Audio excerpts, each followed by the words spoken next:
Hello everyone, I am Manu Kumar Nayak, lecturer in Mechanical Engineering from Government Polytechnic Khairagarh. आज के इस video में हम अप्लाइड मैकेनिक्स कोर्स के जो अप्रैल मई 2023 में फर्स्ट सेमेस्टर बैकलॉग का पेपर था ये जो पेपर था वो बैकलॉग का था। इस पेपर का हम सॉल्यूशन देखने वाले हैं और ये वीडियो दो पार्ट में होने वाला है। 1 से 3 यूनिट तक पहले पार्ट में होगा और 4 से 4, 5, 6 दूसरे पार्ट में कवर होगा। तो 2 वीडियो में होगा, 3 यूनिट का सेट रहेगा। तो इसका हम सॉल्यूशन देखने वाले हैं। फिर से रिपीट कर देता हूँ मैं, अप्रैल मई 2023 फर्स्ट सेमेस्टर बैकलॉग का पेपर था ये, ठीक है, रेगुलर पेपर का नहीं है, ठीक है। जैसे आप जानते हैं कि 70 मार्क्स का क्वेश्चन पेपर होता है और 25 जो है पासिंग मार्क्स होता है। तो पहला फर्स्ट ए देखते हैं हम, जिसमें पहले चैप्टर का पहले यूनिट का फर्स्ट क्वेश्चन है, ए पार्ट है, जिसमें पूछा गया है कि रिजिड बॉडी क्या है। रिजिड बॉडी को दृढ़ पिंड भी कहते हैं, ठीक है। तो रिजिड बॉडी पहले डेफिनेशन बता देता हूं मैं, उसके बाद कुछ और बिंदु हैं जो इसके बारे में मुझे बताना चाहिए। रिजिड बॉडी या दृढ़ पिंड एक ऐसा बॉडी होता है, डेफिनेशन शुरू करते हैं। एक ऐसा बॉडी होता है जिसमें चाहे जितनी मर्जी की फोर्स लगाया जाए उसके कोई भी 2 पार्टिकल के बीच की दूरी नियत रहती है। या ऐसे कह सकते हैं कि चाहे जितनी मर्जी की फोर्स लगाया जाए इसका शेप चेंज नहीं होगा, ठीक है। देखिए, कोई भी body infinite number of points मिलकर बना होता है। तो ये बोल रहा हूँ कि मैं कि कोई भी 2 पॉइंट को ले लीजिए, कोई भी 2 पार्टिकल को ले लीजिए, उसमें से इनफाइनाइट नंबर ऑफ पार्टिकल्स में से उन कोई भी 2 पार्टिकल के बीच की दूरी है ना, वो नियत रहेगी। इसका मतलब ये है कि उसका ना तो शेप चेंज होने वाला है, ना ही उसका साइज़ चेंज होने वाला है। तो शेप साइज कभी भी चेंज नहीं होगा। आप इसमें जितनी मर्जी की ताकत लगा लें, जितना मर्जी का फोर्स लगा लें, ना टूटेगा, ना मुड़ेगा, ना बेंड होगा, है ना, कुछ नहीं होगा। इसका कोई भी आयतन चेंज नहीं होगा, वॉल्यूम चेंज नहीं होगा, इसका लंबाई चौड़ाई कुछ चेंज नहीं होने वाला है, क्योंकि 2 पार्टिकल के बीच की दूरी क्या होने वाली है, नियत होने वाली है। ये हो गया। इसके बारे में और चीज़ कुछ पॉइंट्स, ये हो गया डेफिनेशन, जिसमें क्या बोला मैं कि ऐसा बॉडी जिसमें जितनी मर्जी की ताकत लगाया जाए, जितना मर्जी का फोर्स लगाया जाए, उसकी कोई भी 2 पार्टिकल के बीच की दूरी नियत रहेगी। ये हो गया हमारा इसका डेफिनेशन। अब ये अप्लाइड मैकेनिक्स कोर्स का हमारा सबसे पहला एजम्पशन होता है और पूरे कोर्स में हम ये एज्यूम करके चलते हैं कि सारे जो हमारे बॉडीज़ हैं वो रिजिड बॉडी हैं। अब जो भी न्यूमेरिकल करने वाले हैं इस चैप्टर का, वो सारे बॉडीज़ बाय डिफ़ॉल्ट एज्यूम किए हुए हैं कि वो रिजिड बॉडी पे आप काम कर रहे हैं, ठीक है। तो हमको मानने की ज़रूरत नहीं है, ऑलरेडी हम अप्लाइड मैकेनिक्स में सारे बॉडी को रिजिड बॉडी मान चुके हैं। मतलब उसमें कोई भी जितना भी ताकत लगाओगे आप, उसका शेप चेंज नहीं होने वाला है, उसमें डिफॉर्मेशन नहीं होने वाला है। ये हमारा हो गया एजम्पशन। दूसरा चीज़, इसमें एक्सटर्नल इफेक्ट का कोई प्रभाव नहीं दिखता, क्योंकि इंटरनल इफेक्ट का कोई मतलब नहीं होता है रिजिड बॉडी में, क्योंकि इनमें इंटरनल कोई भी चेंजेस नहीं होने वाला है। इसीलिए हम इसमें अप्लाइड मैकेनिक्स में पूरे एक्सटर्नल इफेक्ट को ही ध्यान देते हैं। इंटरनल इफेक्ट से हमको स्ट्रेस स्ट्रेन से कोई मतलब नहीं होता है, ठीक है। ये हो गया डेफिनेशन। काइनेमेटिक्स होता है जिसको हम लोग बोलते हैं शुद्ध, काइनेमेटिक्स को क्या बोलते हैं, शुद्ध बल गतिकी बोलते हैं, ठीक है। शुद्ध बल गतिकी पहले डेफिनेशन देख लेते हैं, क्या होता है शुद्ध बल गतिकी, ठीक है। शुद्ध बल गतिकी की वह शाखा है जिसके अंतर्गत किसी वस्तु पर बल का प्रभाव का स्टडी करते हैं, उसके कारण को जाने बगैर, ठीक है। मतलब कोई बॉडी है, उस पर जो प्रभाव है बल के कारण से, उस प्रभाव को सिर्फ स्टडी करते हैं। तो इसमें क्या करते हैं, सिर्फ प्रभाव का अध्ययन करते हैं, प्रभाव का ही सिर्फ, है ना, प्रभाव का ही सिर्फ क्या करते हैं हम, स्टडी करते हैं, कारण का नहीं करते। कारण का क्या करते हैं, कारण का स्टडी नहीं करते। कारण क्या होता है, फोर्स होता है, ठीक है। किसी वस्तु पर जब फोर्स लगता है तो उसमें कुछ प्रभाव दिखते हैं, तो सिर्फ प्रभाव का स्टडी करते हैं, उसके कारण को छोड़ देते हैं। कारण क्या होगा, कारण होता है बल, बल का स्टडी नहीं करते, ठीक है। प्रभाव क्या होते हैं, जैसे कि velocity, speed, distance, displacement, acceleration, D acceleration, rotation, है ना, ये सब जो होते हैं वो क्या होते हैं, इसके प्रभाव होते हैं। तो इन सब का स्टडी करेंगे, फोर्स का स्टडी नहीं करेंगे, मोमेंटम का स्टडी नहीं करेंगे, ऐसे फार्मूला को नहीं पढ़ेंगे जिसमें हमारा फोर्स आता हो। जैसे Newton second law of motion F = ma नहीं पढ़ेंगे इसमें, क्योंकि इसमें फोर्स आ रहा है। जहाँ जहाँ पे फार्मूला में फोर्स आता है उसको स्टडी नहीं करते, सिर्फ इसके जो इफ़ेक्ट्स ऑफ द फोर्सेस हैं उन्हीं को सिर्फ पढ़ते हैं, ठीक है। तो ये हो जाता है काइनेमेटिक्स। गतिकी की वह शाखा जिसके अंतर्गत हम ऐसे वस्तुओं का गतिकी की वह शाखा जिसके अंतर्गत हम किसी वस्तु पर लगने वाले प्रभाव का स्टडी करते हैं, उसके कारण का नहीं करते हैं, ठीक है, ये हो गया हमारा काइनेमेटिक्स का। तीसरा जो चीज़ है हमारा, वैसे तो कोई 2 लिखने के लिए बोला है, लेकिन हम तीनों को डिस्कस करेंगे। मोमेंट, जिसको हम लोग बोलते हैं आघूर्ण, है ना, आघूर्ण बोलते हैं इसको। अब ये क्या होता है आघूर्ण? ये इसका फॉर्मूला होता है फोर्स इनटू परपेंडिकुलर डिस्टेंस। क्या होता है? Force into perpendicular distance, force into perpendicular distance, मतलब बल गुणित लंबवत दूरी, ये हो जाता है फोर्स, है ना। ये किसी वस्तु को रोटेट करने का प्रयास करता है, ठीक है। फोर्स इनटू परपेंडिकुलर डिस्टेंस या बल गुणित लंबवत दूरी। लंबवत दूरी नहीं लिखेंगे तो फॉर्मूला गलत है ना, इसलिए आप लंबवत दूरी लिखेंगे। ये क्या करते हैं? फोर्स की टेंडेंसी होती है किसी बॉडी को किसी एक्सेस के अबाउट रोटेट करने की, उसको हम लोग बोलते हैं मोमेंट।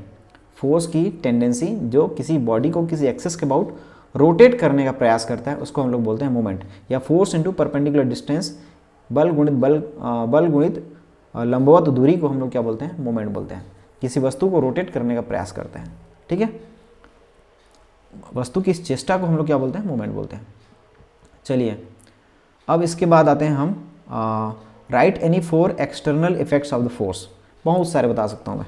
एक्सटर्नल इफेक्ट, ध्यान देने वाली बात है कि इंटरनल इफेक्ट नहीं पूछा है, एक्सटर्नल इफेक्ट बोलते हैं। बाह्य प्रभाव, है ना, बाह्य प्रभाव क्या होता है? पहला देखिए, बल क्या कर सकता है? किसी स्थिर वस्तु को गतिशील कर सकता है। स्थिर को गतिशील कर सकता है, करेगा कि नहीं करेगा वो आई डोंट नो। स्थिर को गतिशील कर सकता है, वैसे ही गतिशील को स्थिर कर सकता है। गतिशील को स्थिर भी कर सकता है, ठीक है। स्थिर को गतिशील कर सकता है, गतिशील को स्थिर कर सकता है। वेलोसिटी में चेंज कर सकता है, वेलोसिटी में कम ज़्यादा कर सकता है, चेंज, है ना, वेलोसिटी चेंज। वैसे ही एक्सेलरेशन में चेंज कर सकता है, एक्सेलरेशन में चेंजेस कर सकता है, ठीक है। और क्या कर सकता है? रोटेशन ला सकता है भाई, है ना, रोटेशन ला सकता है किसी वस्तु में। और स्थान में परिवर्तन कर सकता है, स्थान में परिवर्तन, ये क्या कर सकता है? स्थान में परिवर्तन कर सकता है, एक स्थिति से दूसरे स्थिति तक ले जा सकता है, ठीक है, समझ रहे हैं। किसी वस्तु को एक स्थान से दूसरे स्थान तक डिस्प्लेस कर सकता है, किसी स्थिर वस्तु को गतिशील कर सकता है, किसी गतिशील वस्तु को स्थिर कर सकता है, वेलोसिटी में परिवर्तन कर सकता है, कम ज़्यादा कर सकता है, एक्सेलरेशन कम ज़्यादा कर सकता है, किसी वस्तु को रोटेट कर सकता है। तो ये सारी चीज़ें जो है बाह्य प्रभाव होते हैं। वैसे आंतरिक इफेक्ट भी बता देता हूँ मैं। आंतरिक प्रभाव क्या होता है? वस्तु की स्ट्रेस होना, स्ट्रेस आ जाना, स्ट्रेन आ जाना, है ना। स्ट्रेन यानी कि उस डिफॉर्मेशन, स्ट्रेन यानी डिफॉर्मेशन, लंबाई बढ़ गया, लंबाई घट गया, वॉल्यूम में चेंज हो गया, ये सब क्या होते हैं? स्ट्रेन होते हैं। स्ट्रेस, स्ट्रेन, टेंशन आता है ना, बॉडी रस्सी में जैसे तनाव उत्पन्न हो जाता है। तो ये सारे जो है आंतरिक प्रभाव हैं। क्या है? आंतरिक प्रभाव हैं। इनके बारे में नहीं पूछा है लेकिन, है ना, तो ये सब चीज़ें आप मत लिखिए, यही पूछा है। चलिए आगे बढ़ते हैं। एक न्यूमेरिकल है फर्स्ट चैप्टर का, 2 man carry a load of 100 Newton. 2 आदमी हैं जो कि 100 न्यूटन के भार को, है ना, 2 रस्सियों की सहायता से लटका करके रखे हैं। 2 आदमी हैं, 100 न्यूटन के भार को 2 रस्सियों की सहायता से लटका कर रखे हैं। पहला जो रस्सी है वो वर्टिकल से 30 डिग्री का कोण बनाता है, और जो दूसरा रस्सी है वो वर्टिकल से 45 डिग्री का कोण बनाता है। तो दोनों रस्सियों में कितना कितना तनाव उत्पन्न होगा, ये आपको पूछा है। इसका डायग्राम मैं दिखा दूँ। देखिए, ये हो गया रस्सी नंबर 1, ये हो गया रस्सी नंबर 2। इन दोनों की सहायता से यहाँ पर कोई वेट को हम लोग लटकाएं जिसका भार है 100 न्यूटन। पहला रस्सी वर्टिकल से, मतलब इससे 30 डिग्री बनाता है, दूसरा रस्सी जो है वर्टिकल से 45 डिग्री बनाता है। तो इसमें टेंशन मान लेते हैं, ये टेंशन T1 है, ये टेंशन क्या है? T2 है। ये डायग्राम आपको क्वेश्चन पे नहीं दिया है, आपको इसको समझना है ना, और समझ करके ये डायग्राम आपको बनाना है। तो इस तरह से टेंशन का डायरेक्शन में आपको यदि टेंशन है ना, टेंशन का डायरेक्शन यदि समझ में नहीं आएगा तो टेंशन क्रिएट करेगा आपको। तो क्या करेंगे, सबसे पहला शॉर्टकट है ये। वैसे तो इसका कॉन्सेप्ट बहुत बड़ा जाएगा, उतना मैं सब चीज़ आपको नहीं समझाऊंगा। देखिए, इस पॉइंट को मैं कंसिडर करता हूँ तो टेंशन का जो डायरेक्शन होता है अवे फ्रॉम द पॉइंट होता है। टेंशन का डायरेक्शन क्या होता है? टेंशन का डायरेक्शन जो होता है, डायरेक्शन वो अवे फ्रॉम द पॉइंट क्या होता है? Away from point. जिस भी बिंदु को हम इंटरेस्ट में ले रहे हैं उससे दूर जाता हुआ दिखना चाहिए। जैसे बी को मैं कंसिडर कर रहा हूँ स्टडी के लिए, तो इससे दूर जाता हुआ दिखना चाहिए टेंशन। फिर T2 इससे दूर जाता हूँ क्योंकि मैं B को ध्यान दे रहा हूँ, है ना। अगर मैं इसको C को ध्यान दूंगा तो इसमें इस तरफ आएगा टेंशन, है ना। ये भी क्या होगा, T2 होगा और ये इस तरफ आएगा। A पॉइंट को ध्यान दूंगा तो इस रस्सी में कितना आएगा टेंशन का डायरेक्शन, ये हो जाएगा T1। तो उस बिंदु से पॉइंट ऑफ इंटरेस्ट से दूर जाता हुआ दिखना चाहिए। इस बिंदु को देखा, दूर जाते हुए देखिए, इस बिंदु को देखा, दूर जाते हुए देखिए, है ना। इस बिंदु को देखोगे दूर जाता हुआ, इस बिंदु को देखोगे दूर जाता हुआ, ठीक है। तो ये जो है राम और रावण का जब युद्ध होता है तो कैसे एरो जो तीर होता है उसकी लड़ाई होता है, वैसे लड़ाई होता हुआ दिखना चाहिए किसी ऑब्जेक्ट में, तो वो होता है टेंशन का डायरेक्शन, ठीक है। अवे फ्रॉम द पॉइंट को नोटिस करेंगे, ठीक है। तो एक हम लोग मान लेते हैं T1, दूसरा मान लेते हैं हम लोग T2, इसको मान लेते हैं, ठीक है। अब क्या करता हूँ मैं, क्योंकि मुझे इसमें देखिए 3 फोर्सेस हैं, इसमें मैं एक चीज़ काम करता हूँ कि मुझे लामीज थ्योरम लगा सकता हूँ कि नहीं लगा सकता हूँ, ये मुझे देखना है। क्या मैं लामीज थ्योरम, वैसे बिना लामीज थ्योरम के भी कर सकते हैं, लेकिन लामीज थ्योरम यदि लगाते हैं तो ये आपका आसानी से सॉल्व हो जाएगा। कंडीशंस होते हैं लेकिन उसको अप्लाई करने के लिए कि पहला लामीज थ्योरम के 3 फोर्सेस होना चाहिए, तीनों को इक्विलिब्रियम होना चाहिए। देखिए जब ये वस्तु लटका के रखे हैं तो ये स्थिर अवस्था में बन चुका है ना। ये यहाँ से लटका हुआ है, ये यहाँ से रखा हुआ है और ये स्थिर अवस्था में आ चुका है। हर स्थिर वस्तु इक्विलिब्रियम होता है, तो ये भी क्या है, इक्विलिब्रियम है। कोप्लेनर होना चाहिए, इक्विलिब्रियम में होना चाहिए, 3 फोर्सेस होना चाहिए, सबको कॉन्करेंट होना चाहिए। तो क्योंकि तीनों फोर्सेस T1 T2 100 किसी एक बिंदु से निकल रहे हैं इसलिए कॉन्करेंट भी हैं, क्योंकि ये स्थिर अवस्था में आ चुके हैं इसलिए इक्विलिब्रियम में भी हैं, तीनों जो है कोप्लेनर भी हैं, है ना, और 3 फोर्सेस भी हैं, इसलिए सारे जो शर्तें हैं लामीज थ्योरम की वो पालन होते हैं, इसलिए हम इसमें लामीज थ्योरम लगा सकते हैं, है ना। तो लामीज थ्योरम लगाने के लिए मुझे इसमें एंगल्स की आवश्यकता होगी, तो मैं कर देता हूँ एंगल्स के लिए मुझे क्या करना है, ये इसमें एक वर्टिकल लाइन खींच देता हूँ मैं। आपको अंतः आंतरिक कोण याद दिला दूँ कि मैं यहाँ पर जो एंगल बनता है वो यहाँ पर भी उतना ही एंगल आपका होता है 30 डिग्री। यदि समझ में नहीं आ रहा तो क्या करेंगे, इसको एक्सटेंड करेंगे, और भी नहीं होता है तो ये क्या हो जाएगा, यहाँ से यहाँ ये 30 डिग्री है तो ये 60 डिग्री, क्योंकि एक टोटल 180 डिग्री होता है, ये 90 डिग्री है तो ये 30 और ये 60 हो जाएगा, और ये 60 होगा तो क्या होगा, ये टोटल फिर से 90 है तो ये क्या हो जाएगा 30 हो जाएगा इस तरह से। तो ये अगर 30 है तो दिस कोण and this angle are equal, है ना। So this angle and this angle will also be equal 45 degree, this and this, है ना। तो ये 45 है तो ये भी 45 होगा, क्योंकि जैसे मैं बताया कि यहाँ से अगर मैं एंगल लूँगा तो ये जो त्रिभुज बन रहा है इसमें टोटल 180 डिग्री कोण होगा और ये हो गया 90 डिग्री का, तो इसको और इसको मिलाकर के कितना होना चाहिए 90 है, तो ये 45 हो तो ये भी 45 होगा, और यहाँ से यहाँ अगर मैं देखूँगा तो ये भी 90 होगा, तो ये भी क्या होगा 45 डिग्री होगा। आपको चिंता नहीं करना है, यहाँ पर जितना एंगल बनता है वहाँ पर इतना एंगल बनेगा, यहाँ पर है तो यहाँ पर बनेगा, ठीक है। अब देखिए यहाँ से यहाँ तक टोटल कितना है मुझे बताइए, यहाँ से यहाँ टोटल क्या 180 डिग्री है, तो यहाँ से यहाँ कितना हो जाएगा, कोई मुझे बता सकता है, 180 माइनस 30 ये कितना हो जाएगा 150 डिग्री। यदि समझ में नहीं आ रहा है तो वीडियो को पॉज कर लेंगे भाई, अपना बनाने की कोशिश करेंगे, है ना। अब ये क्या है, यहाँ से यहाँ देखते हैं हम, तो देखिए यहाँ से यहाँ, है ना, यहाँ से यहाँ मैं बात कर रहा हूँ 180 डिग्री है ना, और ये 45 है तो 180 में 45 जाएगा, कितना बचेगा हमारा 135 बचेगा, 180 में जाएगा 35, मेरा कैलकुलेटर, हाँ ये है, 180 में जाएगा 180 में जाएगा 45, कितना बचेगा 180 में जाएगा 45, तो बच रहा है आपका 135 डिग्री बच रहा है, ठीक है। तो ये हो गया 135 डिग्री, ठीक है। अब देखिए मैं पूरा जाला कर दिया, हालांकि अब ध्यान देंगे आप, मेरे पास जो है 3 फोर्सेस हो चुके हैं।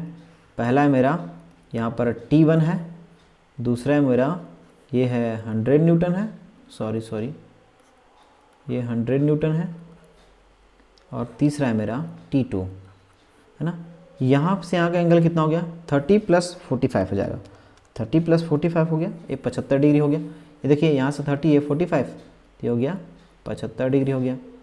ये तो ऑलरेडी निकाल चुके हैं 150 डिग्री है ये, और ये कितना है 135 डिग्री है।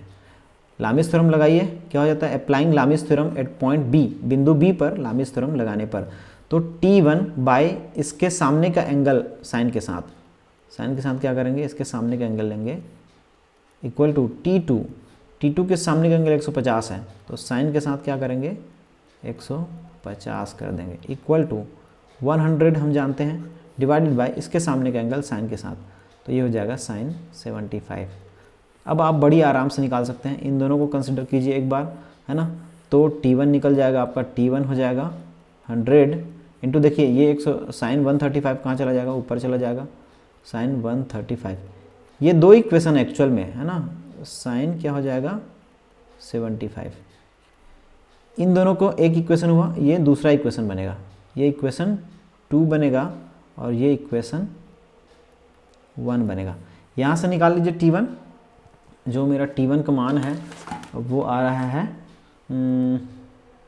73 आ रहा है। T1 इक्वल क्या है 73.2 न्यूटन आ रहा है, 73.2 न्यूटन आंसर।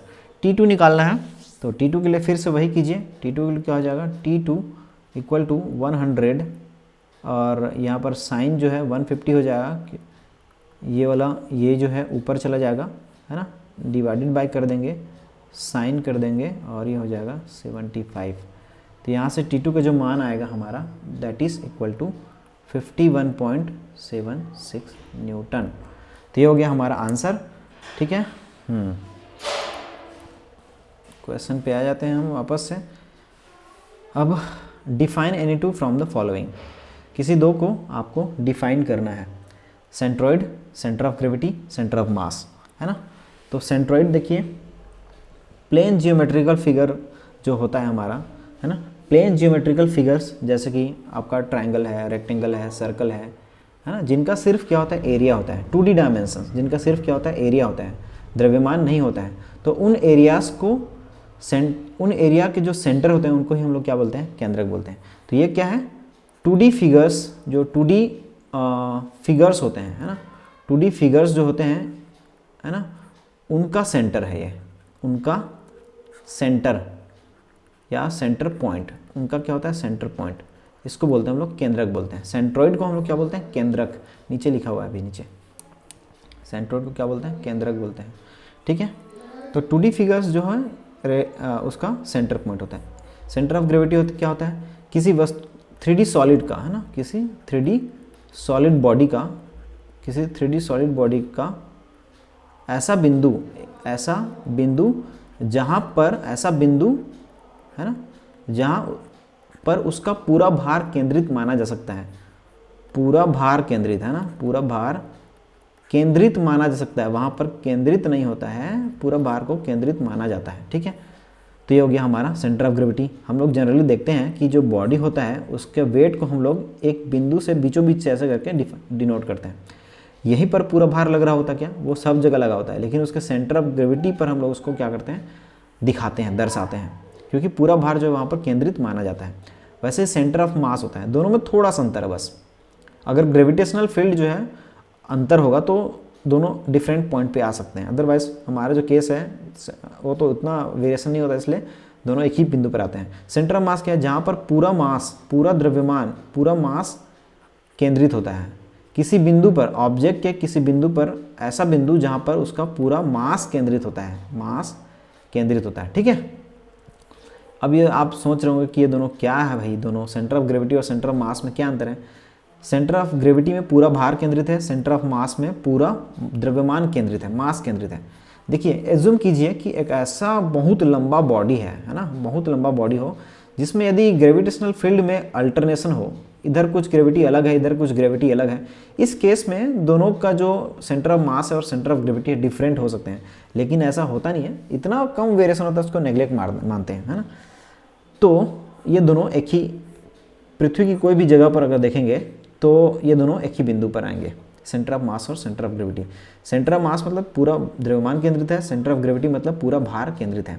ठीक है, अगर ग्रेविटेशनल फील्ड में अंतर होगा, बॉडी जहाँ पर रखा हुआ है उसके आधे भाग में कुछ और ग्रेविटी है, कुछ आधे भाग में कुछ और ग्रेविटी है, तो इसमें अंतर हो सकता है दोनों में, अदरवाइज दोनों एक ही जगह पे आएंगे। और सेंट्रॉइड क्या होता है, किसी 2D फिगर का सेंटर होता है। यदि डेंसिटी, किसी बॉडी का डेंसिटी यदि बराबर होगा, यदि डेंसिटी समान होगा तो तीनों के तीनों एक ही बिंदु पर आएंगे। डेंसिटी समान होगा तो सेंटर ऑफ ग्रेविटी और सेंट्रॉइड एक ही बिंदु पर आएंगे। ठीक है, वैसे तो 2D फिगर्स के लिए हम लोग सेंट्रॉइड को डिफाइन करते हैं, 3D सॉलिड के लिए सेंटर ऑफ ग्रेविटी को डिफाइन करते हैं। ठीक है, right any 3 main difference between area moment of inertia and mass moment of inertia. ठीक है, तो area moment of inertia, mass moment of inertia होता है जड़त्व का आघूर्ण, है ना। तो जड़त्व का क्षेत्र आघूर्ण और जड़त्व का द्रव्यमान आघूर्ण, मैं इसको आपको यहाँ पे दिखा देता हूँ कुछ यहाँ पर, है ना। देखिए जड़त्व का क्षेत्र आघूर्ण दोनों ही जियोमेट्रिकल प्रॉपर्टी है। पहला जो ये क्या होता है, area moment of inertia and mass moment of inertia, दोनों ही क्या होते हैं, जियोमेट्रिकल प्रॉपर्टी होता है। But area moment of inertia जो होता है वो 2D ऑब्जेक्ट्स का, 2D प्लेन एरिया का ही क्या होता है, जियोमेट्रिकल प्रॉपर्टी होता है, जो कि which reflects how its points are distributed, उसके बिंदु जो हैं, उनके कण जो हैं किस तरह से किसी एक्सिस के अबाउट डिस्ट्रीब्यूटेड हैं, किसी अक्ष के अबाउट उसके जो पॉइंट्स हैं वो किस तरह से डिस्ट्रीब्यूटेड हैं, वो ये बताता है। जबकि मास मोमेंट ऑफ इनर्शिया ये क्या होता है, ये भी जियोमेट्रिकल प्रॉपर्टी है, लेकिन किसका है, 3D सॉलिड्स का होता है। 3D सॉलिड्स का जियोमेट्रिकल प्रॉपर्टी होता है, जो ये दर्शाता है कि किसी एक्सिस के अबाउट उसके मासेस किस तरह से डिस्ट्रीब्यूटेड हैं, इसमें उसके पॉइंट्स किस तरह से डिस्ट्रीब्यूटेड हैं, इसमें उसके मासेस किस तरह से डिस्ट्रीब्यूटेड हैं किसी एक्सिस के अबाउट, ये दर्शाता है। दूसरे पॉइंट में आते हैं कि area moment of inertia is defined as the resistance offer by an object either to bend और डिफ्लेक्ट, किसी वस्तु को बेंड करने या डिफ्लेक्ट करने के लिए जो वस्तु द्वारा आपको बाधा डाला जाता है ना, आप जैसे कि मटेरियल को बेंड करना चाहते हैं या उसको डिफ्लेक्ट करना, उसमें डिफॉर्मेशन करना चाहते हैं, तो मटेरियल अपने आप को रजिस्ट करता है। इस रजिस्टिव पावर को क्या बोलते हैं, इसका एरिया मोमेंट ऑफ इनर्शिया कहते हैं। मतलब यदि किसी ऑब्जेक्ट में एरिया मोमेंट ऑफ इनर्शिया ज़्यादा है तो उसमें बेंडिंग कम कर पाएंगे आप, या उसमें डिफ्लेक्शन कम कर पाएंगे। ठीक है। मास मोमेंट ऑफ इनर्शिया, अगर मास मोमेंट ऑफ इनर्शिया ज़्यादा होगा तो उसको रोटेट करने में तकलीफ जाएगी, ज़्यादा फोर्स लगाने पर ही वो रोटेट होगा, कम फोर्स में नहीं हो पाएगा, कम होगा, है ना। तो जिसमें अगर मास मोमेंट ऑफ इनर्शिया ज़्यादा है मतलब उसको रोटेट करने के लिए ताकत लगने वाला है ना, ताकत लगेगा ज़्यादा मास मोमेंट ऑफ इनर्शिया में यदि ज़्यादा है तो। ठीक है। इसको बेंड करने के लिए ज़्यादा ताकत लगेगा, इसको रोटेट करने के लिए ज़्यादा ताकत लगेगी। ये दूसरा हो गया। तीसरा बिंदु है, it is an important concept for study of statics. तो हम लोग इसको, ये कॉन्सेप्ट का इस्तेमाल कहाँ होता है, स्टैटिक्स की स्टडी में होता है। हम ना स्टैटिक्स डायनेमिक्स दो पार्ट होता है इंजीनियरिंग मैकेनिक्स। स्टैटिक्स में वस्तु स्थिर होता है और उसमें स्टडी करते हैं, डायनेमिक्स में वस्तु गतिशील होता है और उसमें स्टडी करते हैं। तो हम लोग इसको स्टैटिक्स में इसका कॉन्सेप्ट इस्तेमाल होता है, इसमें मास मोमेंट ऑफ इनर्शिया में, डायनेमिक्स के केस में इसको हम लोग स्टडी करते हैं। ठीक है। एप्लीकेशन में देखेंगे तो आपको जो बीम होता है ना, कोई भी स्ट्रक्चरल मेंबर है, बीम है, ब्रिज है ना, जो स्टैटिक होते हैं उनके डिज़ाइन के लिए इसका इस्तेमाल होता है।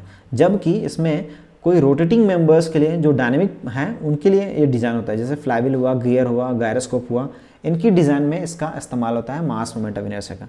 समझ में आया। ये 2D के लिए, ये 3D के लिए है ना। इसमें ये दर्शाया जाता है कि इसके पॉइंट्स किस तरह से डिस्ट्रीब्यूटेड हैं, इसमें ये दिखाया जाता है कि इसके मासेस किस तरह से डिस्ट्रीब्यूटेड हैं। इसमें हम क्या करते हैं कि ये ज़्यादा होगा तो इसमें बेंड करना मुश्किल होगा, डिफ्लेक्शन करना मुश्किल होगा। अगर ये मास मोमेंट ऑफ इनर्शिया ज़्यादा होगा तो इसको रोटेट करना मुश्किल होगा। ये इसका इस्तेमाल कॉन्सेप्ट जो है इसका स्टैटिक्स में इस्तेमाल करते हैं, इसको डायनेमिक्स में करते हैं। स्टैटिक्स पार्ट जैसे कि ब्रिज, डैम वगैरह है या कंस्ट्रक्शन वर्क के लिए हम लोग इसका इस्तेमाल करते हैं। इसका एप्लीकेशन जो रोटेटिंग पार्ट्स होता है उनके लिए करते हैं, जैसे फ्लाईव्हील, गियर्स, गायरोस्कोप होता है। तो ये आपका मेन डिफरेंस हो गया। I hope it is very clear to you. आगे बढ़ते हैं। थर्ड जो है, determine the area moment of inertia of an I section with respect to centroidal axis, है ना। तो ये पूछ रहा है भाई कि केंद्रक एक्स अक्ष के परितः, है ना। देखिए सेंट्रोइडल एक्सिस दो होते हैं, है ना। एक एक्स एक्सिस होता है, सेंट्रोइडल हॉरिजॉन्टल एक्सिस होता है और सेंट्रोइडल वर्टिकल एक्सिस होता है। तो ये बोल रहा है कि determine the area moment of inertia of an I section. एक आई सेक्शन आपको दिया नहीं है, आपको समझना है यहाँ से। देखिए एक आई सेक्शन के जो फ्लेंज होता है, फ्लेंज मतलब क्या होता है, जैसे आई सेक्शन जानते हैं आप लोग, है ना। ये आई सेक्शन कुछ इस तरह से होता है, तो इसको बोलते हैं हम लोग फ्लेंज बोलते हैं। क्या बोलते हैं, इसको फ्लेंज बोलते हैं। तो क्योंकि ये टॉप में है तो टॉप फ्लेंज हो जाएगा। ठीक है। इसको बोलते हैं, जो हम लोग बोलते हैं वेव बोलते हैं। इसको क्या बोलते हैं, वेव बोलते हैं। और इसको बोलते हैं हम लोग क्या बोलते हैं, अगेन फ्लेंज है ये। तो ये क्या हो जाएगा, बॉटम फ्लेंज है ये, नीचे में इसलिए बॉटम फ्लेंज है। बाकी जो हॉरिजॉन्टल सेक्शन है उसको हम लोग बोलते हैं फ्लेंज, और जो बीच में खड़ा रहता है उसको हम लोग बोलते हैं वेव बोलते हैं। ये डायमेंशंस आपको क्लियर होना चाहिए, इसको आप ध्यान रखना, ताकि ऐसा न्यूमेरिकल आए तो आपका बन जाए। इसमें डायग्राम नहीं दिया है, ध्यान रखना, क्वेश्चन पे डायग्राम नहीं दिया है। तो इसका डायग्राम क्या हो जाएगा, इसका डायमेंशन टॉप फ्लेंज का देखिए 200 mm का लंबाई हो जाएगा। ये क्या हो जाएगा, 200 mm हो जाएगा यहाँ से यहाँ तक का। और ये क्या हो जाएगा, 50 हो जाएगा, 50 mm हो जाएगा। ठीक है। और बॉटम फ्लेंज का देखिए, ये जो है आपको दिया है 300 mm दिया है। कितना दिया है, 300 mm दिया है। और ये कितना दिया है, अगेन 50 है। तो चौड़ाई तो सब में 50 है। ये कितना है, यहाँ से यहाँ तक का देखिए, ये है आपका वेब दिया है 250 mm है ना, ये कितना है 250 mm है, और इसकी भी चौड़ाई कितनी है 50 है। तो ये डायग्राम आपको यहाँ दिखा देता हूँ मैं, ठीक, समझ में आया क्या? अब क्या बोला है, ऐसा एक आई सेक्शन है जिसमें एरिया मोमेंट ऑफ इनर्शिया ज्ञात करना आई सेक्शन का with respect to centroidal X axis, जो उसके सेंट्रोइड आपको निकालना पड़ेगा, उस सेंट्रोइड से पास होने वाला जो हॉरिजॉन्टल एक्सिस होगा उसको हम लोग बोलते हैं सेंट्रोइडल एक्स एक्सिस। तो उसके परितः आपको क्या करना है, इसका एरिया मोमेंट ऑफ इनर्शिया निकालना है, ठीक है जी, वही आई सेक्शन है भाई। ये 200 mm का है ना, टॉप फ्लेंज है ये क्या है, टॉप फ्लेंज है, बॉटम फ्लेंज है, वेब है, डायमेंशंस जो उसमें क्वेश्चन में दिया है। अब इसका सेंट्रोइडल एक्स एक्सिस देखना पड़ेगा।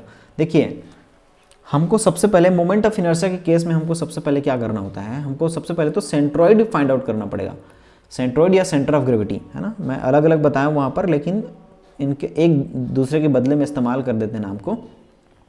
सबसे पहले मुझे इसका सेंटर ऑफ ग्रेविटी निकालना होगा, ठीक है, और इसका यदि अंदाज़ा लगाया जाए तो ये अगर इसका बीचों बीच हिस्सा है तो यहाँ कहीं आसपास, यहाँ आसपास इसका सेंटर ऑफ ग्रेविटी आना चाहिए, क्योंकि ये नीचे वाला जो है थोड़ा बड़ा है, इसलिए इसके बीचों बीच नहीं आएगा, बीचों बीच से थोड़ा नीचे आएगा, क्योंकि इधर एरिया ज़्यादा है।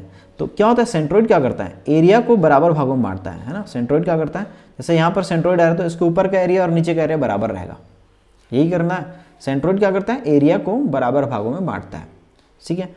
तो सेंट्रोइड हमको सबसे पहले फाइंड आउट करना पड़ेगा, क्योंकि ये जो ये आई सेक्शन है ये सिमेट्रिकल है वाई एक्सिस के अबाउट, इसीलिए इसको मैं डायरेक्ट क्या कर देता हूँ, वाई एक्सिस बना देता हूँ मैं। अगर ये एक्सिस वाई एक्सिस के अबाउट सिमेट्रिकल है तो इसको मैं क्या कर दिया, डायरेक्ट वाई एक्सिस बना दिया, और सबसे बॉटम वाले को क्या करते हैं, एक्स एक्सिस बनाते हैं। अगर ये सिमेट्रिकल नहीं होता आई सेक्शन, ये सिमेट्रिकल है, देखिए ना, इस तरफ देखूंगा और इस तरफ देखूंगा तो बराबर दिख रहा है, ऐसा जैसे इस तरफ जैसा दिख रहा है वैसा इधर भी है, इस तरफ एरिया इस तरफ का एरिया बराबर है, ठीक है। तो ये वाई एक्सिस के अबाउट क्या है, सिमेट्रिकल है, सममित है, ठीक है। इसीलिए मैंने क्या किया, इसको वाई एक्सिस को यहाँ बना दिया। अगर ये सिमेट्रिकल नहीं होता तो इसको मैं लास्ट कॉर्नर पे बनाता, लास्ट कॉर्नर पे, ताकि मेरा जितना भी डायमेंशंस है वो फर्स्ट क्वाड्रेंट पे बने। तो क्योंकि ये सिमेट्रिकल, इसलिए मैं क्या किया, इसमें वाई एक्सिस को बीचों बीच बनाया, और एक्स एक्सिस के अबाउट सिमेट्रिकल नहीं है ये, है ना। अगर ये 200 mm है, यहाँ नीचे भी 200 mm होता तब तो सेंट्रोइड निकालने की ज़रूरत ही नहीं पड़ती, है ना। तो ये एक्सिस को यहाँ बना दिया। इस एक्सिस का मतलब समझते हैं, सिमेट्रिकल है वाई एक्सिस का मतलब इसका जो मेन सेंटर ऑफ ग्रेविटी है वो इसी वाई एक्सिस पर आने वाला है, ठीक है। हाँ, सबसे पहले मैं क्या करता हूँ, ये तो एक्सिस मैंने यहाँ पर ड्रॉ कर दिया, ये एक्स एक्सिस है, ये वाई एक्सिस है, लेने का कारण भी दे दिया मैं आपको, क्योंकि ये सिमेट्रिकल है इस एक्सिस के अबाउट। अब मैं इसको मान लेता हूँ सेक्शन 1 मान लेता हूँ, तो यहाँ पर क्या आएगा, इसका CG1 आएगा, है ना, CG, यहाँ पर सेक्शन 1 का CG1 आएगा, ठीक है। इसको मैं मान लेता हूँ सेक्शन 2 मान लेता हूँ मैं भाई, यहाँ पर कहीं पर इसका जो है बीचों बीच क्या आएगा, CG2 आएगा, ठीक है जी। यहाँ पर ये सेक्शन 3 मान लेता हूँ भाई मैं, ये सेक्शन 3 मान लेता हूँ, तो यहाँ पर क्या आ जाएगा आपका CG3 आ जाएगा। तो 3 सेक्शंस हैं, तीनों सेक्शंस जो है रेक्टेंगल हैं, और इनका मैंने जो इंडिविजुअल जो सेंटर ऑफ ग्रेविटी है उसको मैंने लोकेट कर दिया है। देखिए अब ये सेंट्रोइड क्या आने वाला है, सेंट्रोइड वाई एक्सिस पर होगा, वाई एक्सिस पर ही होगा, ठीक है। सेंट्रोइड वाई एक्सिस पर ही होगा, इसलिए क्या हो जाएगा, XC जो होगा हमारा हो जाएगा 0, क्योंकि वाई एक्सिस पर x का मान हमेशा 0 होता है। तो ये जो है मेरे अंदाजे से यहाँ CG2 के नीचे, यहाँ आसपास इसी वाई एक्सिस पर यहाँ पर इसका सेंट्रोइड आएगा, CG2 के नीचे कहीं पर आसपास वाई एक्सिस पर ही इसका सेंट्रोइड आएगा, क्योंकि इस एक्सिस के अबाउट ये सिमेट्रिक है, जिस एक्सिस के अबाउट सिमेट्रिक होता है उसी लाइन पर ही आपका सेंट्रोइड आता है, इसलिए x इक्वल हो जाएगा 0, हमको निकालने की आवश्यकता नहीं पड़ेगी, ठीक है। हाँ, हमको निकालने की आवश्यकता क्या है, नहीं पड़ेगी। तो हम आगे बढ़ते हैं इसमें। चलिए अब हम क्या करते हैं, इसका काम करते हैं, हम जो काम करते हैं वो ले लेता हूँ मैं, A1 ले लेता हूँ। A1 कितना हो जाएगा, एरिया ऑफ सेक्शन 1 कितना हो जाएगा, 200 गुणित 50, है ना भाई, 200 गुणित 50, तो ये हो जाएगा 10,000। 200 गुणित 50 करेंगे तो कितना हो जाएगा, ये 10,000 मिलीमीटर का स्क्वायर। A2 निकाल लीजिए, क्या हो जाएगा, 50 गुणित 250, 50 गुणित 250 कितना हो जाएगा, 125 00 mm का स्क्वायर हो जाएगा एरिया A2। A3 निकाल लीजिए। A3 क्या होगा, ये 300 गुणित 50 है ना, 300 गुणित 50 क्या हो जाएगा जी, ये हो जाएगा आपका 15,000 मिलीमीटर का स्क्वायर। ये तो हो गया हमारा A1 A2 A3। इनकी ज़रूरत पड़ती है, हमारा फार्मूला क्या होता है जानते हैं आप लोग, हमको x निकालने की आवश्यकता नहीं है, हमको सिर्फ क्या निकालना है, y से निकालना है। तो क्या हो जाएगा, A1 Y1 plus A2 Y2 plus A3 Y3 upon हो जाएगा A1 plus A2 plus A3। यहाँ पर सारे सेक्शन जुड़े हुए हैं इसलिए प्लस में आएगा सब जो है। अब देखते हैं Y1 निकालना है। Y1 क्या होता है, ध्यान से देखिए, इसमें सब गड़बड़ी करते हैं। Y जो डिस्टेंस होता है हमेशा x एक्सिस से लेते हैं। तो आप जो है y मतलब क्या होता है, वर्टिकल, 1 मतलब CG1, 1 मतलब CG1 चले जाइए, है ना, CG1 चले गया, और y मतलब वर्टिकल डिस्टेंस। तो ये CG1 का वर्टिकल डिस्टेंस है। वर्टिकल डिस्टेंस कैसे नापेंगे, CG1 का x एक्सिस नापेंगे। अब देखिए x एक्सिस से CG1 का डिस्टेंस कितना है भाई, ये डिस्टेंस टोटल कितना आएगा यहाँ से यहाँ तक का, ये हो गया 50, ये हो गया 250, टोटल 300 हो गया, और 300 और ये 25 हो गया, कितना हो जाएगा 325 mm हो जाएगा भाई। कहाँ से, फ्रॉम x एक्सिस से CG2, तो ये 325 mm हो गया आपका। कैसे 325, x एक्सिस ऊपर जाओ, ऊपर जाओ जी, 50 है ना, यहाँ तक चढ़ा तो मैं 50 हुआ, फिर यहाँ तक चढ़ूँगा 250, टोटल हो गया 50 प्लस 250 300, और ये 50 का आधा तो 325 हो गया। Y2 क्या है, CG2 का वर्टिकल डिस्टेंस है भाई साहब, यहाँ से लेकर के यहाँ तक का टोटल Y2 है। कितना है Y2, यहाँ से 50 और ये 250 का आधा कितना हो जाएगा, 125 हो जाएगा ना। तो 250 का आधा 125, तो कितना हो गया आपका 125 प्लस 50, 125 प्लस 50 हो गया आपका 175 हो गया, है ना। तो ये हो गया 175 mm। Y3 ले लेते हैं। Y3 क्या हो जाएगा हमारा, ये डिस्टेंस हो गया। CG3 का डिस्टेंस ये हो जाएगा हमारा Y3 इक्वल टू क्या हो जाएगा 25 mm। तो ये तो बाय डिफ़ॉल्ट क्या हो गया 25 mm, है ना। अब इस फॉर्मूले में रख दीजिए भाई साहब, सारे चीज़ों को रख दीजिए, YC इक्वल टू रख दीजिए, है ना। A1 Y1, तो A1 हो गया 10,000, Y1 325 प्लस A2 कितना है आपका 12500, A2 Y2 कितना है जी 175 है, प्लस A3 Y3 कितना है, A3 15,000 है, 15,000 है, Y3 कितना है 25 है, अपॉन क्या हो जाएगा जी 10,000 प्लस 125 00 प्लस 15,000, ये कितना आएगा कैलकुलेटर से, क्योंकि कैलकुलेटर अलाउड होता है आपको। यहाँ से सब चीज़ का वैल्यू पुटअप करेंगे, है ना, सब चीज़ का जो वैल्यू आप पुटअप करेंगे तो ये आएगा आपका 155 mm। मतलब देखिए यहाँ से यहाँ तक कितना है 175 है ना, ये टोटल है 175 mm है यहाँ से यहाँ, तो 155 मतलब 20 mm नीचे, यहाँ से कितना 20 mm नीचे, ये क्या हो जाएगा C हो जाएगा, CG हो जाएगा हमारा मेन, है ना। तो ये क्या है हमारा C जो है हमारा यहाँ से नीचे तक अगर देखेंगे तो ये 155 mm है, ठीक है। अब यहाँ से जो पास होने वाला एक एक्सिस लेना पड़ेगा हमको, इसको बोलेंगे x डैश एक्सिस। इसी x डैश एक्सिस के अबाउट हमको क्या करना है, इसी x डैश एक्सिस के अबाउट हमको मोमेंट ऑफ इनर्शिया इसका कैलकुलेट करना होता है, ठीक है। इसको ध्यान रखेंगे आप। तो मोमेंट ऑफ इनर्शिया सबसे पहले हम क्या करेंगे, सबसे पहले मोमेंट ऑफ इनर्शिया निकालेंगे हम। मुझे थोड़ा सा स्पेस चाहिए यहाँ पर, तो मैं बना देता हूँ यहाँ पर स्पेस, देखिए, है ना। अब हम लिखते हैं सेक्शन 1 का, इस एक्सिस के अबाउट ही लेना है आपको, ठीक है। इस एक्सिस के अबाउट ही क्या करना है, यहाँ से पास होने वाला एक्सिस के अबाउट ही क्या करना है, मोमेंट ऑफ इनर्शिया लेना है, ठीक है। तो सबसे पहले क्या करेंगे, ये डिस्टेंस की हमको आवश्यकता पड़ेगी। CG1 से पास होने वाला एक्सिस, CG1 और ये C के बीच के डिस्टेंस की ज़रूरत पड़ेगी हमको, ये डिस्टेंस की ज़रूरत पड़ेगी। D1 इक्वल टू हो जाएगा, देखिए कितना हो जाएगा, ये D1 हो जाएगा आपका 170 होगा। देखिए टोटल 325 है, यहाँ से लेकर के यहाँ तक जाते हैं तो 325 होता है, और यहाँ से लेकर के यहाँ C तक जो है 155 है। 325 माइनस 155 करेंगे कितना आएगा, 325 माइनस 155 करेंगे तो 170 आता है। ये जो है हमारा D1 है यहाँ पर 170 mm है ना। यहाँ पर लिखते जाता हूँ मैं, तो छोड़िए इसको, D1 100 ये हो गया, ठीक है। अब देखिए I1 क्या आ जाएगा, moment of inertia of section 1। तो सबसे पहले हम डायरेक्ट इस एक्सिस के अबाउट मोमेंट ऑफ इनर्शिया नहीं निकाल सकते। किस एक्सिस, हमको जो ये CG1 से पास होने वाला एक्सिस होगा ना, ये वाला यहाँ से पास होने वाला एक्सिस के अबाउट मोमेंट ऑफ इनर्शिया पता होना चाहिए। क्या होगा फार्मूला, 1/12 है ना। और इस एक्सिस के पैरेलल जो डायमेंशन होता है उसको B बोलते हैं। तो B क्या होगा, एक्सिस के पैरेलल में जो डायमेंशन होता है B, और H क्या होगा, इसका हाइट BH3। ये तो हुआ इस एक्सिस के अबाउट। पैरेलल एक्सिस थ्योरम लगाएंगे और इसको हम क्या करेंगे, इस एक्सिस से इस एक्सिस में ट्रांसफर करेंगे। उसके लिए क्या करना पड़ता है, हमको एरिया लेना पड़ता है। एरिया क्या हो जाएगा, 200 × 50 है ना जी, इनटू D1 डिस्टेंस बिटवीन दोनों एक्सिस के बीच की दूरी कितनी है, 170 है। इसका स्क्वायर करते हैं, ये पैरेलल एक्सिस थ्योरम होता है ना। इसको आपको आगे और ध्यान देना पड़ेगा, अगर आप जानते हैं देख लीजिए। पहले क्या करते हैं, इसका मोमेंट ऑफ इनर्शिया निकालेंगे, 1/12 BH3 होता है। B उसको लेते हैं जो कि एक्सिस के पैरेलल होता है, तो 1/12 × 200 इंटू H क्या होता है, जो परपेंडिकुलर होता है डायमेंशन, H मतलब 50 हो गया का क्यूब हो गया।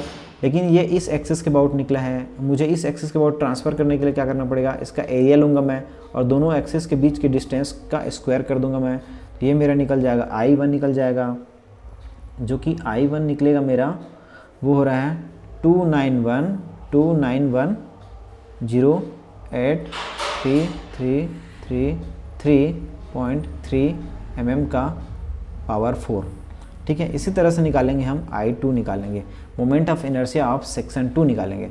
तो सेक्शन 2 के लिए क्या करेंगे, 1/12 BH3 होता है। B जो होता है वो देखिए मोमेंट ऑफ, ये इस एक्सिस के अबाउट होगा, ये इस एक्सिस के अबाउट होगा। इस एक्सिस के पैरेलल कौन सा डायमेंशन है, 50 है। तो B कितना होगा यहाँ पर, 50 हो जाएगा, क्योंकि ये जो CG2 से हॉरिजॉन्टल एक्सिस पास हो रहा है उसके पैरेलल में क्या है, 50 है।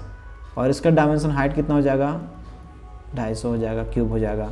प्लस एरिया, इसका एरिया कितना है हमने पहले भी निकाल चुका है, इसका एरिया फिर से निकालेंगे, 250 गुणित क्या हो जाएगा आपका 50 हो गया, एरिया हो गया।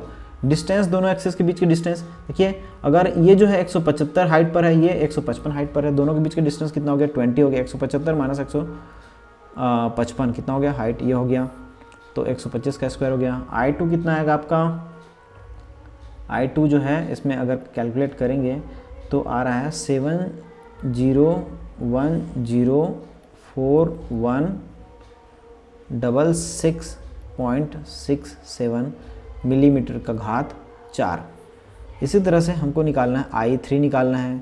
I3 को क्या हो जाएगा, 1/12 हो जाता है ना। I3 क्या होगा हमारा, पहले तो इस एक्सिस के अबाउट होगा, इस एक्सिस के पैरेलल कौन सा डायमेंशन है, 300 है। तो B जो है हमारा 300 होगा और H जो हमारा क्या होगा, 50 होगा का क्यूब हो जाएगा। प्लस पैरेलल एक्सिस थ्योरम से इस एक्सिस के अबाउट जो है आपका, उसको इस एक्सिस के अबाउट ट्रांसफ़र करना है। इन दोनों के बीच का डिस्टेंस कितना हो जाएगा, 155 हाइट है इसका, और CG3 का जो हाइट है वो 25 है। तो 155 माइनस 25 करूँगा मैं तो आ रहा है मेरा 130 आ रहा है, ठीक है। तो 130 आ रहा है, तो उसके पहले मुझे एरिया ले लेना है 300 गुणित 50 और डिस्टेंस कितना है, 130 है, इसका स्क्वायर हो जाएगा। आप ध्यान से समझेंगे इसको पॉज कर करके, भाई मैं उतना टाइम नहीं मेरे पास बताने के लिए, इसलिए आपको जल्दी जल्दी इसको देखना पड़ रहा है, जल्दी वीडियो बनाना पड़ रहा है। I3 जो हो जाएगा आपका हो जा रहा है, ये आ रहा है 25, आ रहा है 625 1 2 3, ये आ रहा है मिलीमीटर का पावर 4। तो कंप्लीट मोमेंट ऑफ इनर्शिया जो होगा वो I1 प्लस I2 प्लस हो जाएगा I3, क्योंकि सारे सेक्शन जुड़े हुए हैं, कोई घटा है क्या इसमें, नहीं घटा है, इसलिए सबको जोड़ देंगे। सबको जोड़ने पर जो आएगा मोमेंट ऑफ इनर्शिया वो आ रहा है 617812500 मिलीमीटर का पावर 4। ये हो गया आपका आंसर, ठीक है। तो इस तरह से आपको क्या करना है, इसका सॉल्यूशन करना है भाई, ठीक है। देख लीजिए, पॉज कर लेना वीडियो को, समझ जाना इसको। अब आते हैं इसमें एक और अथवा वाला आया था, ठीक है। अथवा वाला है, find out the centroid of L section as shown in the figure. ये जो L सेक्शन आप डायरेक्टली आपको दिया हुआ है, इस L सेक्शन का क्या करना है आपको, इस L सेक्शन का क्या करना है आपको, केंद्रक ज्ञात करना है।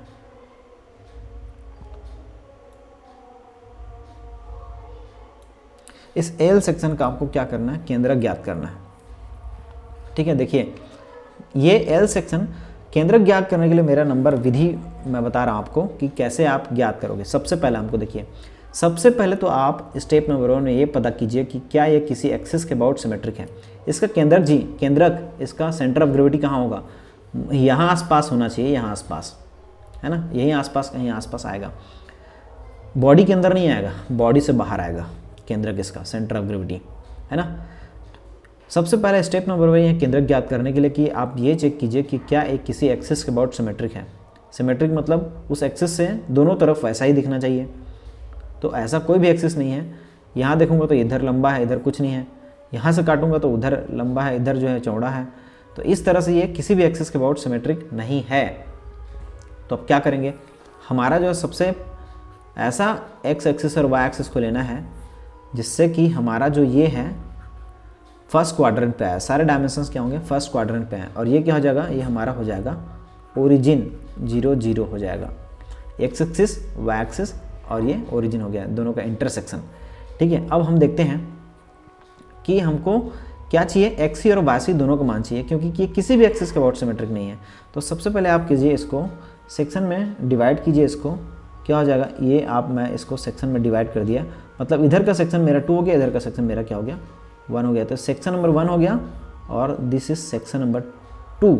ध्यान दीजिए सेक्शन 1 ये जो हाइट है यहाँ से यहाँ, ये हाइट जो होगा ये 80 mm हो जाएगा बाबू, इसमें गलती करने की संभावना बनती है आपकी। 80 mm हो गया, ठीक है, और ये भी 80 mm हो गया, ये भी 80 mm हो गया। तो A1 जो हो जाएगा, A1 equal to 20 into 80 equal to 1600 mm square, और ये A2 बराबर भी है, देख लीजिए A2 इक्वल भी क्या होगा 80 इंटू 20 इक्वल टू 1600 स्क्वायर। तो A1 और A2 दोनों क्या हैं, बराबर हैं। बहुत अच्छी बात है हमारे लिए। चलिए CG1 यहाँ पर लोकेट कर देता हूँ मैं, CG1 यहाँ पर होगा, CG हमारा 1 हो जाएगा, यहाँ कहीं आसपास आएगा हमारा CG2 आएगा भाई हमारा, ठीक है। अब देखते हैं x1 x2 क्या होगा। x1 ये क्या होता है, 1 मतलब CG1 को बताता है, x मतलब हॉरिजॉन्टल डिस्टेंस, हॉरिजॉन्टल डिस्टेंस मतलब y एक्सिस से देखना है, y एक्सिस से देखना मतलब ये जो डिस्टेंस है हमारा x1 है। x1 कितना आएगा, 20 का आधा आएगा, कितना आएगा 10 मिलीमीटर आएगा। x2 देखना है हमको, x2 जो होता है हॉरिजॉन्टल डिस्टेंस होता है, मतलब हॉरिजॉन्टल डिस्टेंस हमेशा y एक्सिस से लेना है अपने को। ये हो जाएगा x2 जो कि है आपका 40 mm है, क्या है हमारा 40 mm है। y1 जो होता है हमारा वर्टिकल डिस्टेंस होता है CG1 का, CG1 का vertical distance always calculated from x axis. ये हमारा क्या हो जाएगा y1 हो जाएगा। y1 कितना होगा, यहाँ से यहाँ 20 और ये देखिए यहाँ से यहाँ होगा हमारा 40 और यहाँ से यहाँ क्या होगा 20। तो ये हो जाएगा 40 प्लस 20 इक्वल टू 60 mm।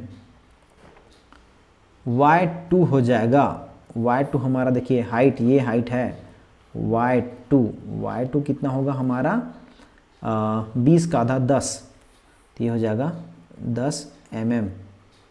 इस तरह से हमने x1 y1 सब निकाल लिया। xc निकाल लेते हैं, xc क्या हो जाएगा a1 x1 plus a2 x2 upon a1 a2 क्या कर रहा हूँ मैं, a कर देता हूँ सबको, है ना, दोनों बराबर है तो a कर देता हूँ, a प्लस a कर देता हूँ। ये क्या हो जाएगा ये x1 प्लस x2 अपॉन 2 के बराबर हो जाएगा, क्योंकि यहाँ से 2a हो जाएगा, a कट जाएगा बचेगा 2 आपका। तो दोनों के एवरेज आ रहा है, जब भी एरिया बराबर रहता है तो एवरेज आता है। एवरेज क्या हो जाएगा 10 धन 40 बटे 2, तो ये क्या हो जाएगा 25 mm हो जाएगा। तो मतलब 25 mm होगा XC, मतलब XC मतलब 25 मतलब कि यहाँ से 25 मतलब यहाँ कहीं आसपास होगा, XC इक्वल टू 25 मतलब यहाँ कहीं आसपास होगा, है ना भाई। 20 यहाँ तक हो गया, 25 5 इधर जाएगा, तो YC ले लेते हैं। YC इक्वल क्या हो जाएगा AY1 plus A Y to, क्योंकि A1 Y1 plus A2 Y2 हो रहा है, plus A plus A1 plus A2 equal to क्या हो जाएगा, Y1 प्लस Y2 बाई 2 हो जाएगा। कितना आएगा, Y1 है आपका 60 है, तो ये 60 धन 70 बटे 2 इक्वल टू होगा 35 mm। तो 35 मतलब कि हो गया, यहाँ से 20 हो गया और ये 15 हो गया, तो यहाँ कहीं आसपास जो है ये सेंटर ऑफ ग्रेविटी आपका आएगा। यहाँ से क्या हो रहा है आपका, ये जो डिस्टेंस हो रहा है ये 35 mm हो रहा है और इस तरफ से 25 mm हो रहा है।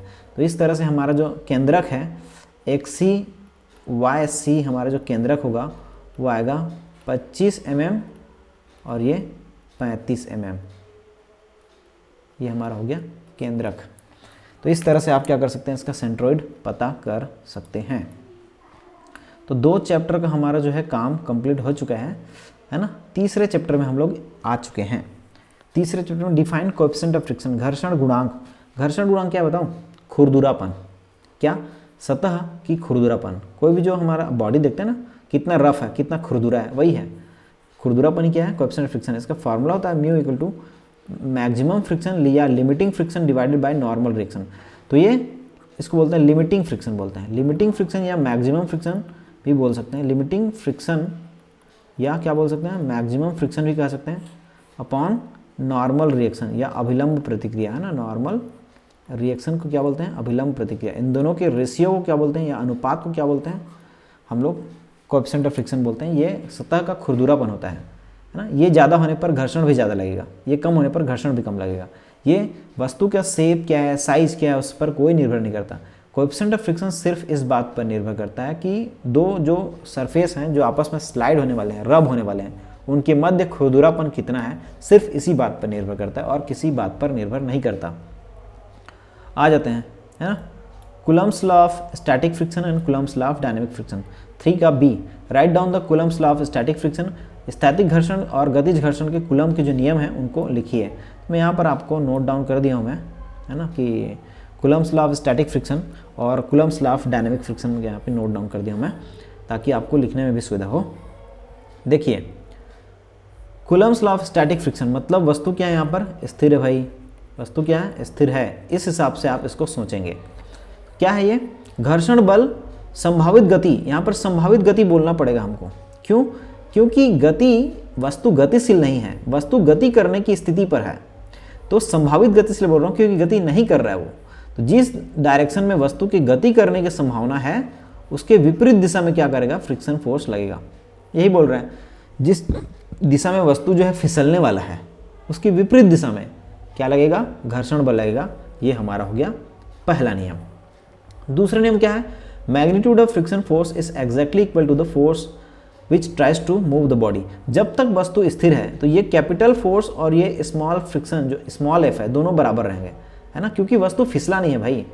फिसलेगा तब जब ये क्या होगा, मैक्सिमम लिमिट से बाहर निकल जाएगा। तो स्थिर अवस्था में हमेशा आपको जो देखते हैं फ्रिक्शन फोर्स का जो फॉर्मूला होता है mu S is less than equal to mu S into N होता है ना।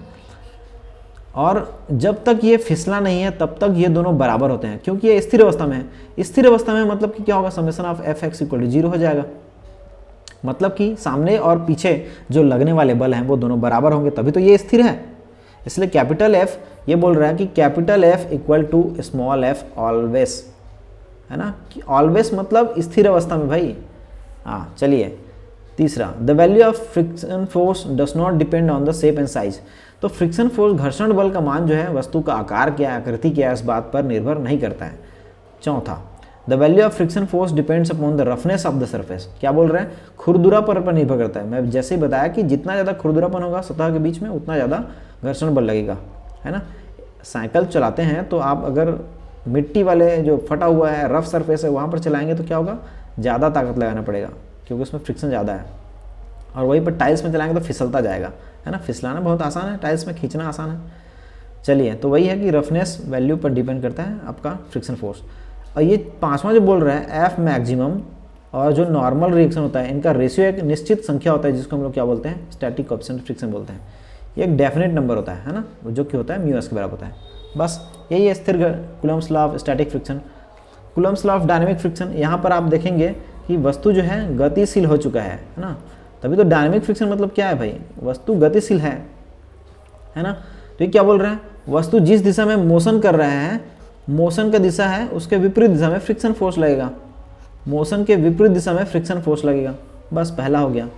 दूसरा, ratio of dynamic friction and normal reaction, यहाँ पर बोल रहा है कि डायनेमिक है ना, डायनेमिक फ्रिक्शन जो होता है फ्रिक्शन फोर्स है ना अपॉन नॉर्मल रिएक्शन जो है निश्चित संख्या होता है, जिसको डायनेमिक कोएफिशिएंट फ्रिक्शन बोलते हैं। जैसे यहाँ पर था वैसे ये है, वहाँ पर लिमिटिंग फ्रिक्शन आया, यहाँ पर डायनेमिक फ्रिक्शन आएगा। तो dynamic friction upon normal reaction एक निश्चित संख्या होता है, जिसको हम लोग क्या बोलते हैं, गतिज घर्षण गुणांक कहते हैं। देखिए तीसरा जो बोल रहा है कि अगर देखिए नॉर्मल स्पीड रेंज पर जो होता है, नॉर्मल रेंज पर जैसे हम जाते हैं 200 100 की स्पीड पे जा रहे हैं, 80 100 90, ये कोई नॉर्मल स्पीड रेंज है मान लीजिए, तो उस पर तो आपका जो म्यू है वो कांस्टेंट रहता है। लेकिन ये देखा गया है प्रायः, ये देखिए जितने भी कूलम्ब्स ने नियम दिया है वो ऑब्जर्वेशन और नंबर ऑफ एक्सपेरिमेंट्स के बेसिस पर दिया है, इसका कोई मैथमेटिकल प्रूवन नहीं है। ये मैथमेटिक्स के हिसाब से ये प्रूफ नहीं हुआ है, लेकिन ये नंबर ऑफ ऑब्जर्वेशंस के हिसाब से ये दिया गया है इस डाटा को। तो उन्होंने कई बार कई वर्षों तक उन्होंने किया होगा एक्सपेरिमेंट, उसके बेसिस पर ये बताया कि यदि स्पीड जो है अत्यधिक बढ़ जाएगी, अतई मच गया, स्पीड जो है बहुत ज़्यादा हो गया, तो क्या होगा उस कंडीशन में, ये जो कोएफिशिएंट ऑफ फ्रिक्शन है थोड़ा सा घट जाता है। अत्यधिक स्पीड में, हाई स्पीड में क्या हो जाता है, थोड़ा सा हल्का सा घट जाता है ना। बस इतना ही है, ठीक है। चलिए एक लास्ट न्यूमेरिकल बचा है इसमें आज के इस वीडियो के लिए। An effort of 200 newton is just required just to move a certain body up in incline plane of 50 degree. देखिए क्या बोल रहा है, एक निश्चित पिंड को 15 डिग्री झुकाव वाले अनंत समतल पर ऊपर खींचने के लिए 200 न्यूटन का बल लगता है। समझ रहे हैं, इसका मैं आपको यहाँ पर दिखा देता हूँ मैं कि 15 डिग्री का इंक्लाइन प्लेन है, इस वस्तु को यदि ऊपर खींचना है 200 न्यूटन का बल इसको चाहिए खींचने के लिए, है ना भाई। और क्या बोल रहा है कि यदि इसी 15 डिग्री को मैं 20 डिग्री बता दूँ, यदि मैं इस 15 डिग्री को बढ़ाते बढ़ाते इसके बीच एंगल को 15 से 20 कर दूँ, तो अब इसी ऑब्जेक्ट को खींचने के लिए 200 से ज़्यादा बल की आवश्यकता पड़ेगी हमको, है ना। तो देखिए जब ये एंगल 15 डिग्री था तो 200 न्यूटन के बल से इसको खींचा जा सकता था, लेकिन यही बढ़ा के मैं 20 डिग्री कर दिया हूँ, तो इसको अब 200 से नहीं खींचा सकता, उसको खींचने के लिए कम से कम 230 न्यूटन की बल की आवश्यकता पड़ेगी। ठीक है, समझ में आया। पहला केस ये है कि जब ये 15 डिग्री का इंक्लाइन प्लेन है तो उसमें फोर्स जो लग रहा है इंक्लाइन प्लेन के पैरेलल लग रहा है, इसको वस्तु को ऊपर की ओर खींचने के लिए 200 न्यूटन का बल चाहिए, 20 डिग्री हो जाता है तो 230 चाहिए, बस इतना ही बोला है। अब आपको निकालना है इस केस में घर्षण गुणांक निकालना है यहाँ पर, और वस्तु का भार क्या है ये निकालना है, दोनों चीज़ें निकालना है। ये डायग्राम आपको नहीं दिया है, आपको इसमें से समझना है, पढ़ के समझना है। कैसे समझना है, पढ़ लेंगे आप, है ना। जब 200 न्यूटन होता है केस 1, 15 डिग्री का इंक्लाइन प्लेन होता है तो खींचने के लिए 200 न्यूटन का बल जो है सफिशिएंट होता है। जब इसको बढ़ा देते हैं तो अब 200 से काम नहीं चलेगा, 230 लगना चाहिए, है ना। तो अब इस तरह से आप क्या करेंगे, इसको समझेंगे। दो केस हैं, 2 अननोन है, 2 इक्वेशंस की हमको आवश्यकता है, 2 इक्वेशंस बन जाएंगे तो हमारा दोनों अननोन जो है इसमें सॉल्व हो जाएंगे। ठीक है, केस समझे आप। एक बार फिर से बता देता हूँ मैं कि एक अनाथ समतल पर कोई बॉडी रखा है, 15 डिग्री यदि इसका झुकाव है तो इसको बॉडी को ऊपर खींचने के लिए 200 न्यूटन की बल चाहिए, और इसी को यदि बढ़ा के मैं 20 डिग्री कर देता हूँ तो अब इसको 230 न्यूटन से खींचा सकता है, 200 से नहीं खींचाएगा। ठीक है, अब इसमें काम करते हैं। हम ये जानते हैं कि ये जो 15 डिग्री है तो यहाँ पर भी क्या होता है 15 डिग्री का कोण बनता है। तो ये हमारा जो इसमें एक कंपोनेंट आएगा, इसको मैं भूल जाऊँगा और इसके कंपोनेंट को ध्यान दूंगा W cos 15, है ना। इसके कंपोनेंट्स में तोड़ना नहीं आता है तो मेरा वीडियो पुराना वाला देखना पड़ेगा आपको। क्या होता है, ये W यहाँ से 15 डिग्री बनाना है तो इसके 2 कंपोनेंट होंगे, इस डायरेक्शन में और इस डायरेक्शन में। तो ये जो हमारा हो जाएगा W sin 15 हो जाएगा भाई, हमारा क्या हो जाएगा W sin 15 हो जाएगा। क्योंकि ये वस्तु ऊपर जाना चाह रहा है इसलिए फ्रिक्शन फोर्स लगेगा, संभावित गति की दिशा के विपरीत दिशा में फ्रिक्शन फोर्स लगेगा हमारा F1, है ना। यहाँ पर एक नॉर्मल रिएक्शन भी आएगा, नॉर्मल रिएक्शन को मैं क्या करता हूँ N1 बोलता हूँ मैं, और फ्रिक्शन फोर्स क्या हो जाएगा हमारा μN1 हो जाएगा, क्योंकि F इक्वल टू क्या होता है μN होता है, क्योंकि ये ठीक फिसलने की स्थिति में है इसलिए F इक्वल टू μN। वैसे ही यहाँ पर भी किया जा सकता है, या ये जो हो जाएगा बॉडी का ये W cos 20 हो जाएगा, क्योंकि ये 20 है तो ये भी 20 होगा, ये 20 है तो ये भी 20 होगा, ये 15 है तो ये भी 15 होगा, ध्यान देंगे इसको। ये W sin 20 हो जाएगा। यहाँ पर नॉर्मल रिएक्शन आएगा N2। यहाँ पर फ्रिक्शन फोर्स, क्योंकि वस्तु इसमें भी ऊपर जाने की ही चेष्टा कर रही है, इसलिए जो फ्रिक्शन हो जाएगा म्यू इंटू N2 हो जाएगा। ठीक है, अब इसको मैं मान लेता हूँ x डायरेक्शन, इसको मैं मान लेता हूँ y डायरेक्शन। ठीक है, अब मैं इसमें से मैं इस इधर बनाता हूँ मैं थोड़ा सा। हाँ, अब देखिए इसमें से इक्वेशंस कैसे बनेंगे। इस तरफ के जितने फोर्सेस हैं उनको एक तरफ, इक्वेशन के इस तरफ के फोर्सेस को एक तरफ लेना है, तभी तो समेशन ऑफ एफ एक्स 0 होना चाहिए। तो मैं क्या करूँगा, सबसे पहले ऊपर की ओर लगने वाले फोर्स इक्वल टू नीचे की ओर लगने वाले फोर्स, तो मतलब from summation of F Y equal to 0, Y direction में जितने फोर्सेस हैं उनका वेक्टर सम 0 होना चाहिए। वाई डायरेक्शन में n1 ऊपर लग रहा है, w cos 50 नीचे लग रहा है, तो दोनों क्या हो जाएंगे, इक्वल बराबर हो जाएंगे। तो n1 इक्वल टू हो जाएगा w cos 15। अब from summation of F X equal to 0, इस तरफ जितने लग रहे हैं उतना ही बराबर इस तरफ होना चाहिए। इस तरफ कितने लग रहे हैं, w sin 15 लग रहा है, प्लस क्या लग रहा है, म्यू n1 लग रहा है, इक्वल टू हो जाएगा 200। तो ये w sin 15 आप जानते हैं, है ना भाई, और ये म्यू जो है, म्यू भी जानते हैं। n1 का मान यहाँ से आप रख दीजिए, n1 क्या हो जाएगा, w cos 15 हो जाएगा, equal to 200 newton, equation number 1। ठीक है, अब सेम ऐसा ही क्या कर सकते हैं, summation of F Y equal to 0 से हम अगेन, ये क्या है हमारा x डायरेक्शन है, तो ये हमारा क्या हो जाएगा, y डायरेक्शन हो जाएगा। तो n2 इक्वल टू क्या हो जाएगा हमारा, समेशन ऑफ ऊपर इस इंक्लाइन प्लेन के परपेंडिकुलर डायरेक्शन में ऊपर की ओर जितना लग रहा है उतना ही नीचे की ओर भी लगेगा, तो ये आएगा w cos 20 हो जाएगा। ठीक है, तो ये हो गया हमारा from summation of F X equal to 0। भाई क्या हो जाएगा, इस तरफ जितने लग रहे हैं उतना इधर लगना चाहिए, तो क्या हो जाएगा, w sin 20 plus mu n2 equal to हो जाएगा 230 हो जाएगा। अब w sin 20 तो आप जानते हैं, म्यू n2 कितना है हमारा, w cos 20 है भाई, इक्वल टू क्या हो जाएगा, 230, इक्वेशन नंबर 2 हो गया। अब क्या करेंगे हम, इक्वेशन 2 डिवाइडेड बाय बटे इक्वेशन क्या करेंगे, 1 करेंगे, तो सबसे w खत्म हो जाएगा, सब w जो है यहाँ पर खत्म हो जाएगा, बचेगा क्या, सारा w खत्म हो जाएगा, क्या बचेगा, इक्वेशन 2 में w सब खत्म हो जाएगा, बचेगा sin 20 बचेगा, प्लस म्यू cos 20 बचेगा, डिवाइडेड बाय हो जाएगा sin 15 हो जाएगा, प्लस म्यू cos 15 हो जाएगा। ठीक है, इक्वल टू हो जाएगा 230 बटे 200, जो कि 230 बटे हमारा हो रहा है 200, तो ये आ रहा है 1.15 आ रहा है। ठीक है, इसी को आगे एक्सटेंड कीजिए, देखिए इसमें अननोन म्यू है, बस निकल जाएगा, क्या हो जाएगा, इसको आगे एक्सटेंड करते हैं, क्या हो जाएगा, एक मिनट मैं नीचे आ जाता हूँ भाई,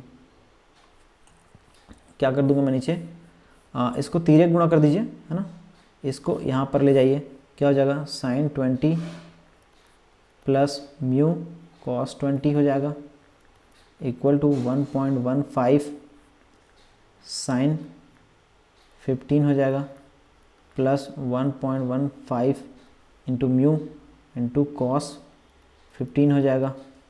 ठीक है, अब जो है इसको ले जाइए इस तरफ, इसको ले जाइए इस तरफ, क्या हो जाएगा, म्यू कॉमन निकल जाएगा, बचेगा क्या, cos 20 माइनस 1.15 cos 15 हो जाएगा, equal to 1.15 sin 15 minus sin 20 हो जाएगा, है ना। म्यू यहाँ से आराम से निकाल सकते हैं, निकाल लीजिए म्यू का मान, इसको नीचे ले जाइए, म्यू क्या आएगा आपका, नीचे ले करके देखिए, म्यू जो आपका आएगा यहाँ पर दैट इज़ कमिंग 0.259, है ना। तो ये आंसर हो गया। अब इस म्यू के मान को कहीं भी रख दीजिए, किसी भी इक्वेशन पे रख दीजिए, कहाँ पर रखेंगे, हम यहाँ पर रख देते हैं म्यू के मान को, इस इक्वेशन पे रख देते हैं, किसमें, म्यू के मान को रख देते हैं हम इसमें रख देते हैं इक्वेशन नंबर 1 पे, है ना। Put mu equal to 0.259 in equation 1, क्या हो जाएगा भाई, W है sin 15 है प्लस है म्यू का मान 0.259 हो गया और फिर W है cos 15 हो गया, है ना, इक्वल टू हो गया 200 हो गया। अब W का मान निकाल लीजिए भाई, है ना, क्या हो जाएगा 200 बटे हो जाएगा sin 15 प्लस 0.259 cos 15 हो गया। कितना आ रहा है आंसर इसका, इसका आंसर है 392.681 न्यूटन आंसर। तो ये इस तरह से हमारा जो है 3 चैप्टर का सॉल्यूशन कंप्लीट होता है। I hope you like the video, please like the video and subscribe the channel. Thank you very much.